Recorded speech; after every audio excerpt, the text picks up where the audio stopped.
todos vocês que estão aqui, os que estão em casa, que bom. Bom, obrigado.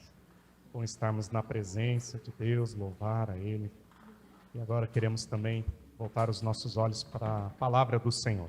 Quem pôde estar aqui domingo passado, nós falamos sobre as cisternas rachadas, em comparação com a fonte de manancial, a fonte de água viva, que Jeremias denunciou lá atrás, lá no Antigo Testamento, para o povo de Israel, quando este povo vivia tempos prósperos, no reinado ali de Josias, se acomodaram e começaram a olhar para a sua satisfação própria, e não a encontrando na relação com o próprio Deus, começaram a buscar no relacionamento com povos pagãos, com os deuses pagãos, com práticas pagãs, tentando suprir uma satisfação que é impossível encontrar contentamento, que é a satisfação do coração do ser humano caído. O ser humano, a partir da queda, ele virou um poço sem fundo, incapaz de encontrar plena satisfação. Esse é o ser humano a partir da queda. E mesmo com a possibilidade de nós termos o nosso relacionamento restaurado com Deus a partir de Jesus Cristo, nós temos que considerar a realidade do pecado ainda em nós, que é esta natureza humana que vive como uma cisterna rachada, como diz Jeremias, e por mais água que você coloque lá dentro, ela nunca vai estar plenamente cheia. Assim é o ser humano caído, a nossa natureza caída. E esta natureza nossa caída tenta buscar nas coisas fora de Deus uma realização que não vai encontrar. E está lá no nosso coração, gente. É por isso que nós, mesmo depois de estarmos na presença de Deus, buscarmos a Deus, lermos a palavra, nós vamos lidar com uma realidade muito dura e difícil no dia a dia, na semana, que é esse desejo incontrolado dentro de nós de saciar uma sede impossível. Nós vamos, todos nós, por mais que busquemos a Deus e oremos a Deus, todos os dias nós vamos lidar com esta luta interna, querendo encher uma cisterna rachada. E por isso, nós falamos da importância de, no buscar Deus novamente, a nossa fonte de água viva, este relacionamento com Deus é o que nos ajuda a compreender uma verdade universal para todos os seres humanos. Nós não vamos saciar a sede de um coração caído. Não vamos. Portanto, vamos ter que conviver com a realidade de uma sede que não será saciada, que é a sede da nossa carne, a sede humana. Esta sede nós devemos aprender a conviver com ela. É uma sede que se traduz numa insatisfação em querer buscar felicidade, e é uma sede que se traduz muitas vezes na dor. Aquela dor que nós podemos colocar qualquer nome, que pode ser as dores físicas, as dores da alma. Esta angústia permanecerá em nós. Esta é a realidade nossa. Queremos uma felicidade plena neste mundo impossível de alcançá-la. E queremos eliminar toda a dor. Toda a dor. Nós gostaríamos de viver sem ela. E nós não vamos conseguir. Entenda isso. Nós não vamos conseguir anular as nossas dores. Não iremos conseguir satisfazer plenamente o nosso coração de felicidade, de alegria. Porque a nossa natureza caída busca aquilo que somente em espírito e em verdade nós podemos alcançar em Deus. Então é uma luta dentro de nós. Nós sabemos que espiritualmente nós temos um caminho de alegria e de contentamento que só é possível experimentar no relacionamento com Deus. Mas ao mesmo tempo lidamos com esta angústia bem humana de querer encontrar uma felicidade, uma satisfação neste mundo impossível de encontrar. Eu sei que agora nós lidamos com uma grande luta aqui, quem está aqui, né, não quem nos acompanha na internet, de manter a nossa concentração, né, diante do cachorrinho aqui do vizinho, né? Mas vamos lá. Nós temos que olhar para a palavra de Deus. Vocês estavam ouvindo antes, né? Um lobinho aqui. Nós temos que conviver com esta realidade. A cisterna rota ou rachada, ela não cumpre a sua função de encher. Assim é nós, seres humanos, longe de Deus, e mesmo com Deus, a nossa realidade caída nos leva a vivermos esta autossuficiência e esta vontade de encontrar uma satisfação plena que não vamos conseguir. A realidade do pecado trouxe isso como consequência a todos nós. O pecado humano não é apenas moral, gente. Nosso pecado é, acima de tudo, relacional. Não se trata apenas de questões que nós fazemos errado neste mundo. Se trata de um relacionamento rompido com Deus. Por isso que Jeremias vai dizer, nós cometemos 2 crimes, 2 males. Nós rompemos um relacionamento com Deus, a nossa fonte de água viva, e procuramos buscar uma satisfação plena, encher uma cisterna rachada, e não deu certo. Então troca-se o relacionamento com Deus e a sua palavra pela busca de uma satisfação em coisas que pode promover um certo alívio, pode, mas não pode nos dar aquilo que realmente nós precisamos. Aquele senso de saber-se conhecido plenamente, aonde nós vamos encontrar conforto e aonde nós vamos encontrar o amor verdadeiro. Tudo que nós realmente precisamos é de um relacionamento com alguém que nos conheça plenamente e nos dá conforto e nos dá amor verdadeiro. Essa é a necessidade humana que só podemos encontrar no nosso Deus. Quando nós queremos encontrar outras coisas, além disso, que é tudo que nós precisamos, viramos um poço de descontentamento e insatisfação. Então, nós precisamos aprender a viver com uma certa sede e dor. Nossa natureza, ela sempre vai lidar com este drama, tá? E o convite que nós temos de Cristo é um convite relacional. Jesus nos convida a estarmos novamente buscando na fonte de água viva, o nosso manancial, o nosso próprio Deus, o relacionamento que estava rompido. E agora ele abre um caminho para este relacionamento ser possível. Jesus nos abriu este caminho. Ele possibilitou um relacionamento que não é mais pautado na satisfação pessoal, mas um relacionamento que é pautado no amor, que gera confiança e alegria. Olha que diferente. O relacionamento com Deus, a partir de Jesus Cristo, nos dá a segurança de termos um relacionamento genuinamente com Deus, onde nós não vamos buscar, gente, ser felizes, ser satisfeitos. Nós não buscamos, ou não deveríamos buscar isso no relacionamento com Deus. Se você vai para a igreja, vai para o relacionamento com Deus, buscando felicidade, ser feliz, satisfeito, você está com a motivação errada. Mas, Regis, o que nós devemos buscar no relacionamento com Deus? Amor. Uma relação de confiança que gera conforto. É isso que nós esperamos no relacionamento com Deus. Deveríamos ter como expectativa no relacionamento com Ele. E isso é libertador para o ser humano. Porque quando o propósito da vida é buscar felicidade e satisfação, nada, gente, parece suficiente. Quando o propósito da vida é buscar felicidade e satisfação, tudo não é o bastante.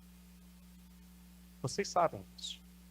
Mas quando o propósito é o relacionamento, a alma se farta até com o mínimo e aprende a se alegrar nas pequenas coisas. Tem um versículo em Provérbios que reforça isso. Ele diz assim: todos os dias são difíceis para os que estão aflitos, mas a vida é sempre agradável para as pessoas que têm coração alegre.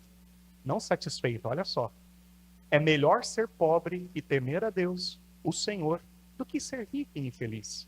É melhor comer verduras na companhia de quem a gente ama do que comer a melhor carne onde existe ódio.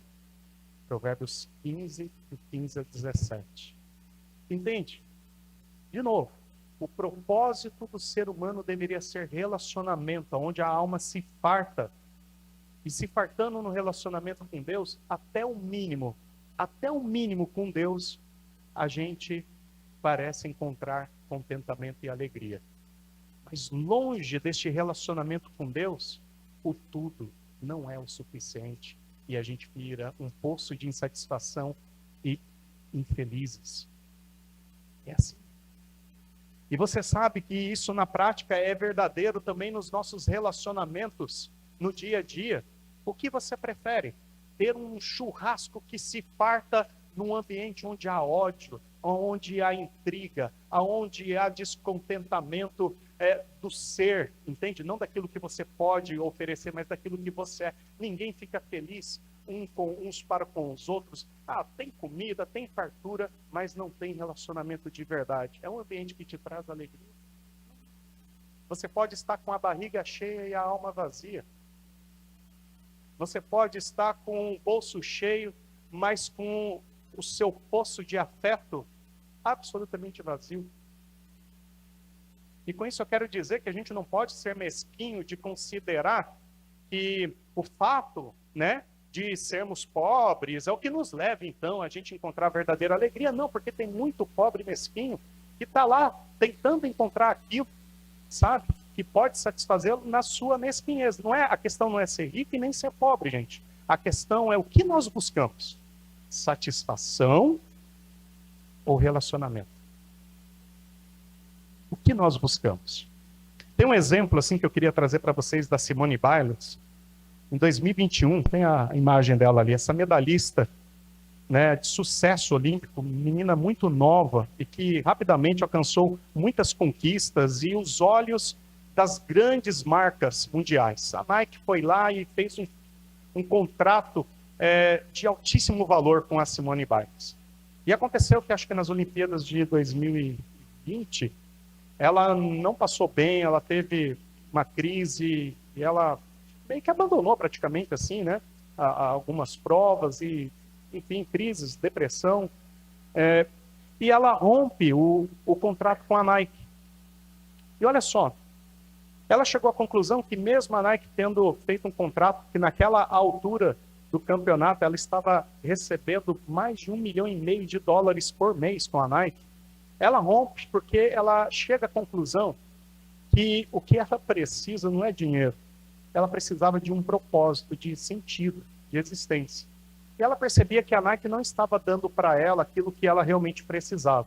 Ela queria encontrar propósito, voz, apoio, suporte para suas causas. Ela queria ser uma voz para a defesa das mulheres, das crianças.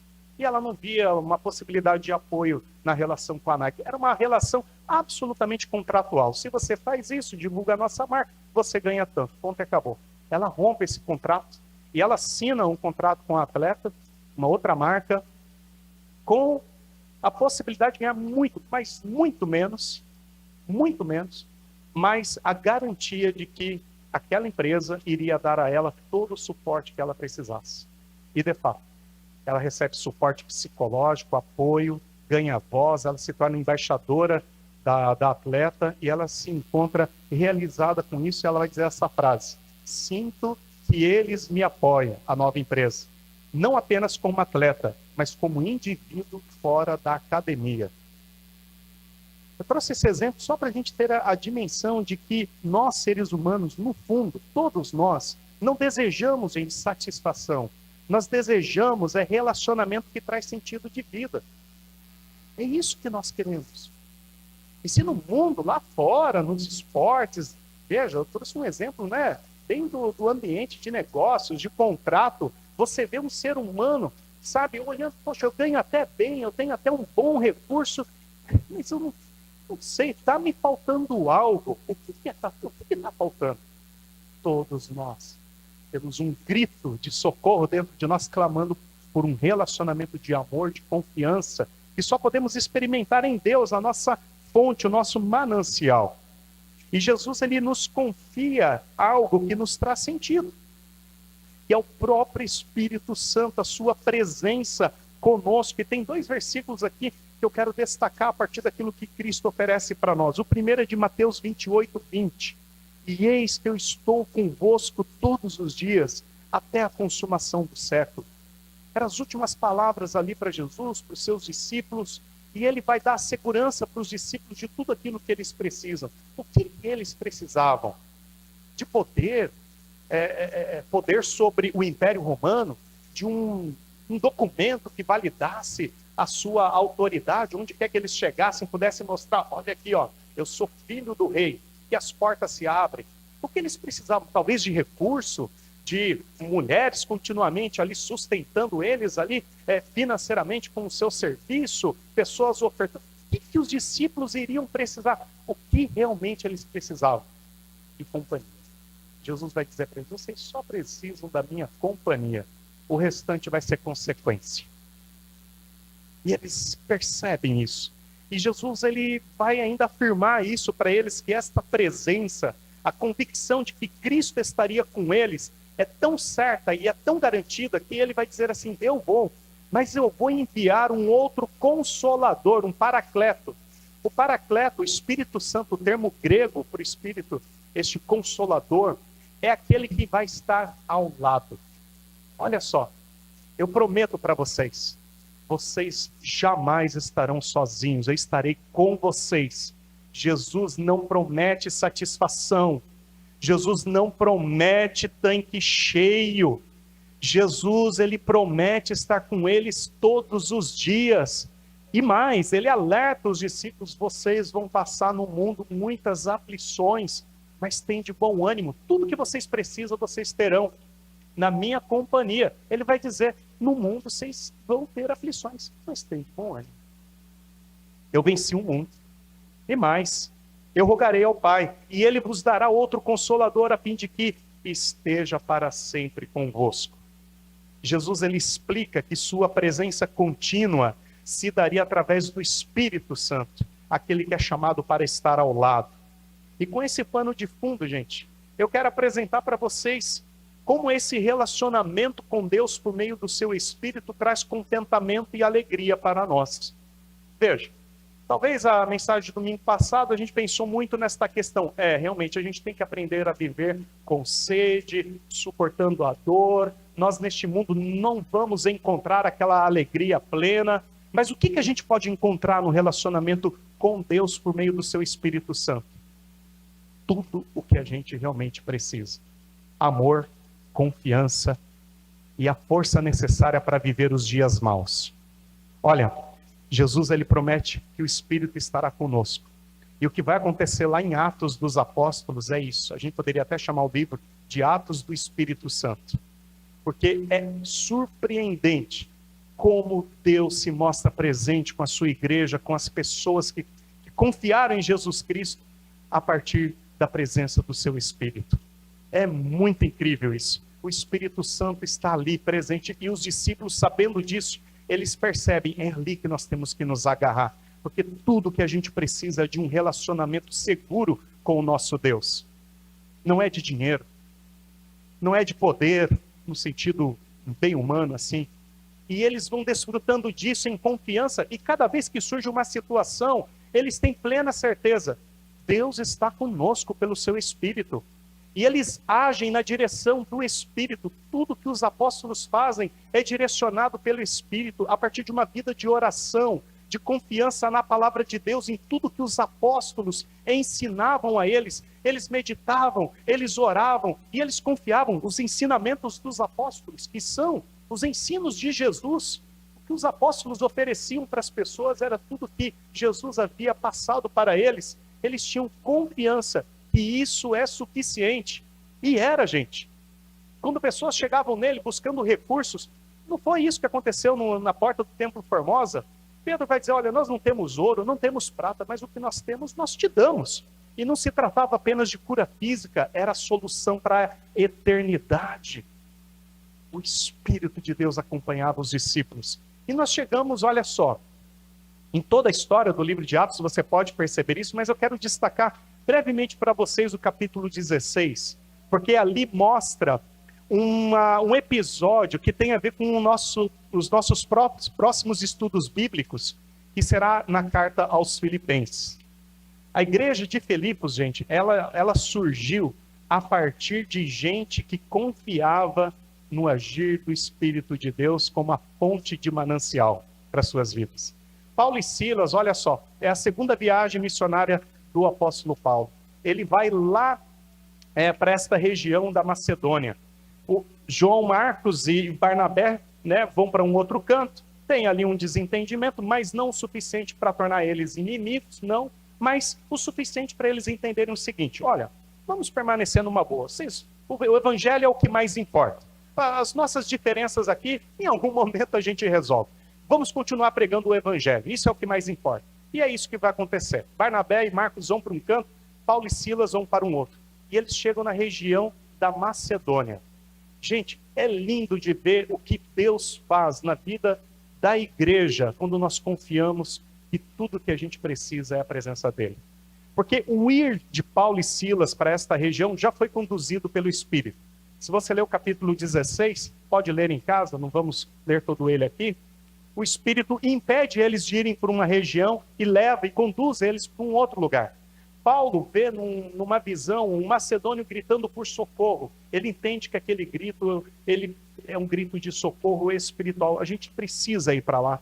E eles vão guiados e direcionados pelo Espírito de Jesus, diz o texto.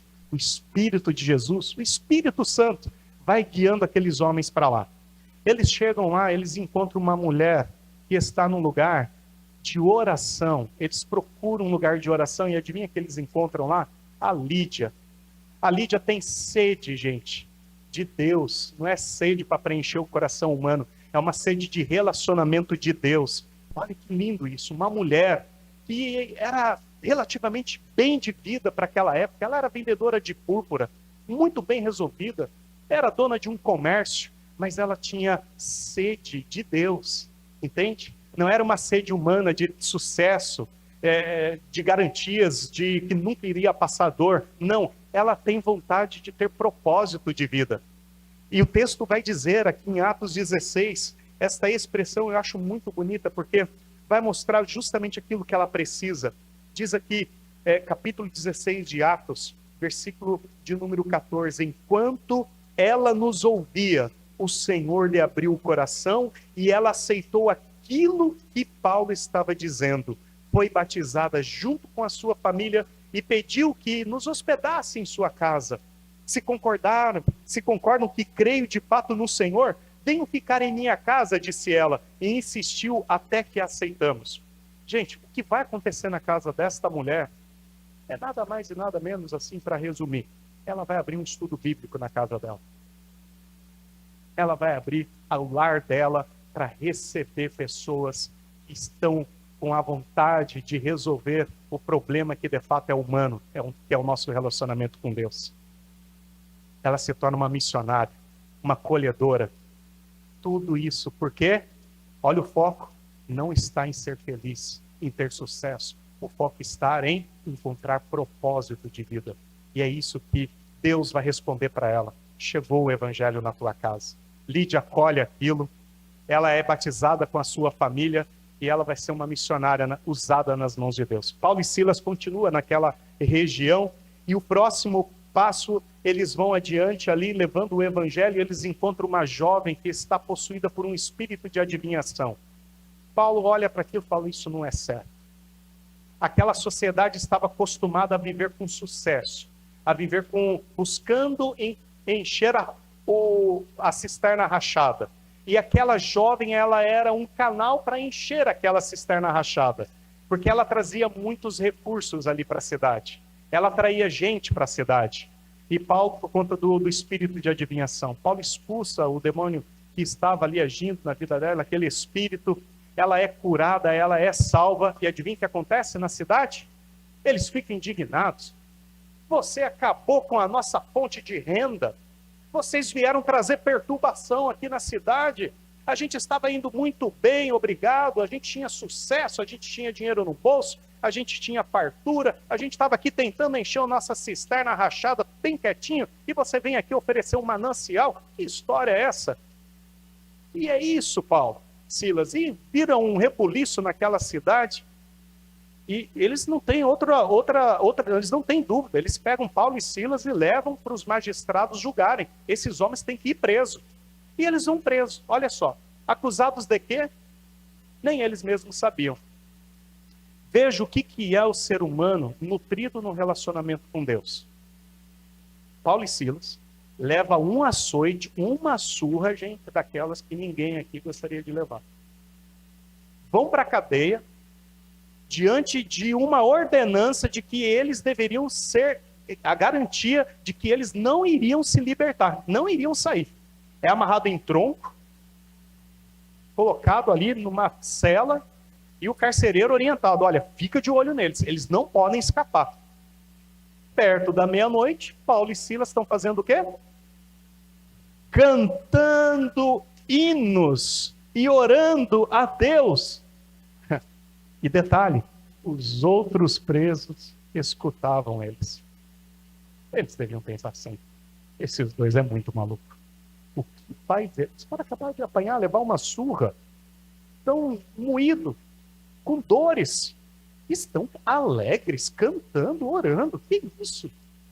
Gente, volto a dizer, nós precisamos aprender a conviver com uma certa sede e dor. Eu sei, eu tomo muito cuidado para falar sobre isso. Porque alguém pode dizer assim, você não sabe o que eu estou passando, e eu realmente não sei o que vocês estão passando. E eu não consigo nem imaginar determinadas dores como é. E eu tenho plena convicção que existem dores que um analgésico ajuda, que um anti-inflamatório resolve. Mas existem dores que palavras não resolvem, remédio não cura. Eu sei que existem dores que nada neste mundo que a gente passa pode te aliviar. Mas eu posso te dizer uma coisa, Deus não está indiferente a esta tua dor. E o fato dele não tirar esta dor do seu coração e não resolver o seu problema não significa que ele não se importa contigo. Mas significa que ele quer deixar bem claro uma coisa. Neste mundo de aflições e dores, é assim mesmo. Nós corremos este risco de vivermos assim. Mas eu prometo estar com vocês, não tirando a tua dor, mas estando do teu lado, te confortando, e te dando uma alegria que não depende da circunstância, e não é uma falsa alegria, não é uma alegria de hipocrisia, não é você estar celebrando quando deveria estar chorando, não é alegria de sorrir, de dar risada, porque rir o tempo todo, se a Bíblia espera que estejamos alegres em todo o tempo, rir o tempo todo é desesperador.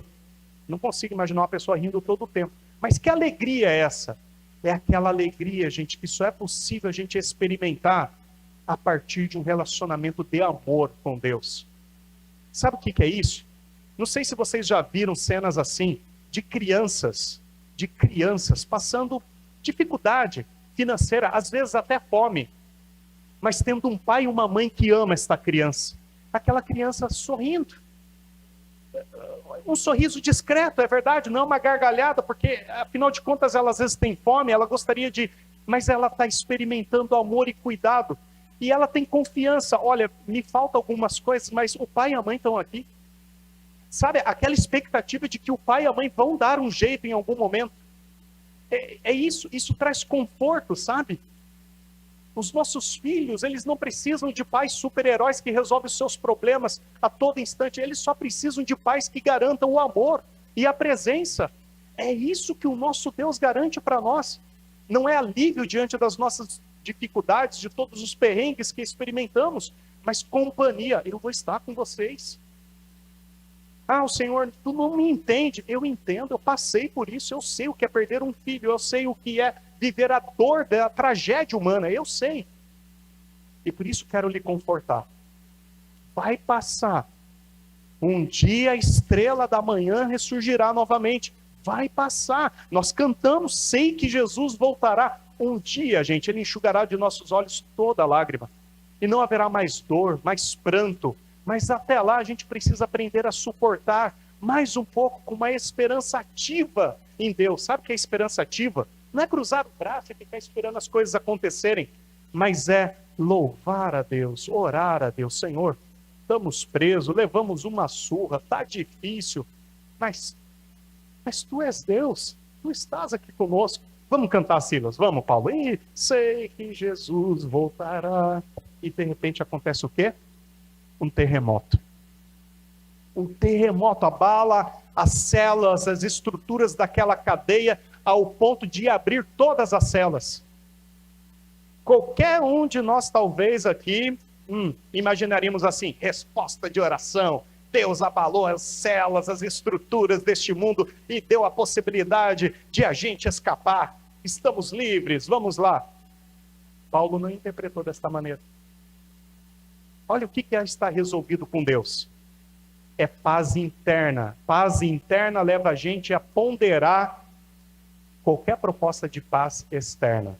Porque pode ser que seja um blefe, um flerte, que não tem nada a ver com Deus. Mas quando aqui está resolvido, gente, a gente pode andar em qualquer estrada ruim, sabia? Mas se aqui não está resolvido, qualquer caminho bom a gente ainda vai considerar uma tragédia.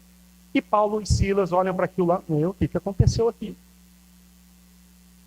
O carcereiro já desesperado pega a espada, eu vou me matar. Os presos vão tudo fugir, inclusive Paulo e Silas, eu vou me matar. E Paulo dá um grito, não faça isso. Estamos todos aqui. Ninguém fugiu. Como não? Era a chance de resolver a sede e a dor da natureza humana. Mas o nosso problema não é esse. O problema do ser humano está no relacionamento. E esse a gente tem resolvido. Não precisamos estar fora da cadeia para se ver livres. A gente só precisa viver com aquele que verdadeiramente nos liberta. Paulo está lá, bem tranquilo. Não, carcereiro, está tudo bem. A gente está tudo aqui, todo mundo aqui. Ninguém fugiu. E este homem vai para a presença de Paulo e Silas. Estes homens têm algo que eu preciso. Vocês têm algo que eu preciso. O que vocês têm? E Paulo e Silas vão na casa daquele homem e oferecem para eles Jesus. E esta é a palavra, gente. O carcereiro mandou que trouxesse luz, correu até o cárcere. Então, ele, diante de Paulo e Silas, ele os levou para fora e perguntou: senhores, o que devo fazer para ser salvo? E Paulo e Silas vão responder: creia no Senhor Jesus e você e sua família serão salvos. Creia no Senhor Jesus e você e a sua família serão salvos. Vocês não precisam de resolver os problemas da sede e da dor, a gente só precisa de salvação em Jesus. Sabe o que acontece em seguida? Olha como que é lindo o evangelho. Aquele carcereiro vai lá, trata as feridas de Paulo e Silas. Olha como é transformador o evangelho. Tudo aquilo que é essencial está resolvido, como as outras coisas se resolvem. Ele trata Silas, trata Paulo, cuida das feridas.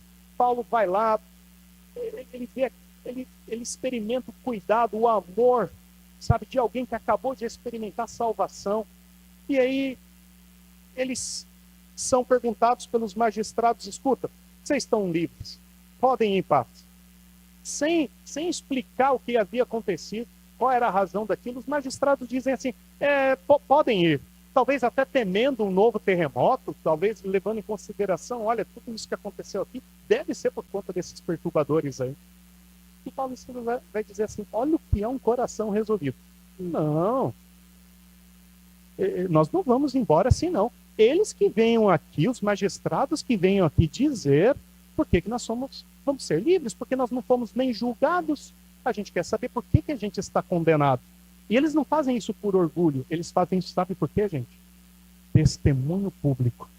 Nós queremos dar um testemunho para essa cidade que nós somos pessoas do bem. Que aquilo que nós viemos oferecer aqui é aquilo que todo mundo precisa. Aquele episódio de ter nos mandado aqui como a ideia de que estamos trazendo prejuízo para a cidade é mentira. Nós não viemos trazer prejuízo para a cidade, nós viemos trazer solução, porque tudo que essa cidade precisa, aquela jovem possuída daquele espírito não tinha condições de oferecer. Vocês precisam de salvação. Não, nós vamos continuar dando um bom testemunho público aqui. Eles que venham aqui dizer o que deve acontecer. É um impacto profundo isso, que vai resultar no quê? A plantação da comunidade de Filipos.